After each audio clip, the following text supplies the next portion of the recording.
Hello everyone, welcome to स्व अध्ययन। मैं संगीता मैम आप सबको स्व अध्ययन पर स्वागत करती हूँ। आज हम पढ़ेंगे बाल महाभारत कथा की पाठ्य विषय भीम और हनुमान। सुहावना मौसम था। द्रौपदी आश्रम के बाहर खड़ी थी। इतने में एक सुंदर फूल हवा में उड़ता हुआ उसके पास आ गिरा। द्रौपदी ने उसे उठा लिया और भीमसेन के पास जाकर बोली, क्या तुम जाकर ऐसे ही कुछ और फूल ला सकोगे? यह कहती हुई द्रौपदी हाथ में फूल लिए युधिष्ठिर के पास दौड़ी गई। द्रौपदी की इच्छा पूरी करने के लिए भीमसेन उस फूल की तलाश में निकल पड़ा। चलते चलते वह पहाड़ की घाटी में जा पहुंचा, जहां केले के पेड़ों का एक विशाल बगीचा लगा हुआ था। बगीचे के बीच एक बड़ा भारी बंदर रास्ता रोक के लेटा हुआ था। बंदर ने भीम की तरफ देखकर कहा, मैं कुछ अस्वस्थ हूँ, इसीलिए लेटा हुआ हूँ। जरा आँख लगी थी तो तुमने आकर नींद खराब कर दी। मुझे क्यों जगाया तुमने? एक बंदर के इस प्रकार मनुष्य जैसा उपदेश देने पर भीमसेन को बड़ा क्रोध आया और बोला, जानते हो मैं कौन हूँ? मैं कुरुवंश का वीर कुंती का बेटा हूँ। मुझे रोको मत, मेरे रास्ते से हट जाओ और मुझे आगे जाने दो। बंदर बोला, देखो भाई, मैं बूढ़ा हूँ, कठिनाई से उठ बैठ सकता हूँ। ठीक है, यदि तुम्हें आगे बढ़ना ही है तो मुझे लांघ कर चले जाओ।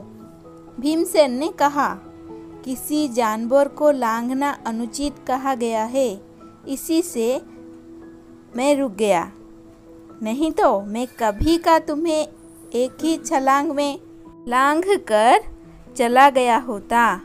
बंदर ने कहा, भाई मुझे जरा बताना कि वह हनुमान कौन था जो समुद्र को लांघ गया था?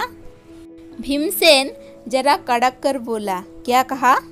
तुम महावीर हनुमान को नहीं जानते? उठकर रास्ता दे दो, नाहक मृत्यु को नौता मत दो। बंदर बड़े करुण स्वर में बोला, हे वीर, शांत हो जाओ, इतना क्रोध न करो। यदि मुझे लांघना तुम्हें अनुचित लगता हो तो मेरी इस पूंछ को हटाकर एक और कर दो और चले जाओ। भीमसेन ने बंदर की पूंछ एक हाथ से पकड़ ली, लेकिन आश्चर्य, भीम ने पूंछ पकड़ तो ली पर वह उससे जरा भी नहीं हिली। उठने की तो कौन कहे। उससे बड़ा ताज्जुब होने लगा कि यह बात क्या है। उसने दोनों हाथों से पूंछ पकड़कर खूब जोर लगाया, किंतु पूंछ वैसी की वैसी ही धरी रही। भीम बड़ा लज्जित हुआ, उसका गर्भ चूर हो गया। उसे बड़ा विस्मय होने लगा कि मुझसे अधिक ताकतवर यह कौन है। भीम के मन में बलिष्ठों के लिए बड़ी श्रद्धा थी। वह नम्र हो गया, बोला, मुझे क्षमा करे, आप कौन हैं? हनुमान ने कहा, हे पांडुवीर, हनुमान मैं ही हूँ। वानर श्रेष्ठ, मुझसे बढ़कर भाग्यवान और कौन होगा जो मुझे आपके दर्शन प्राप्त हुए? कहकर भीमसेन ने हनुमान को दंडवत प्रणाम किया।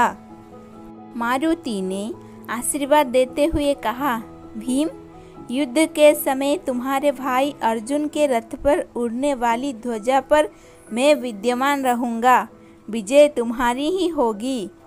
इसके बाद हनुमान ने भीमसेन को पास के झरने में खिले हुए सुगंधित फूल दिखाए।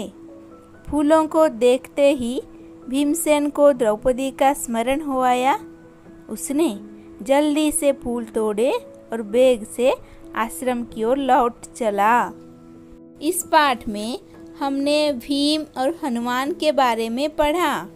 अगला पाठ है, द्वेष करने वालों का जी नहीं भरता। जानने के लिए और इस पाठ को पढ़ने के लिए हमारे साथ जुड़े रहिए। धन्यवाद।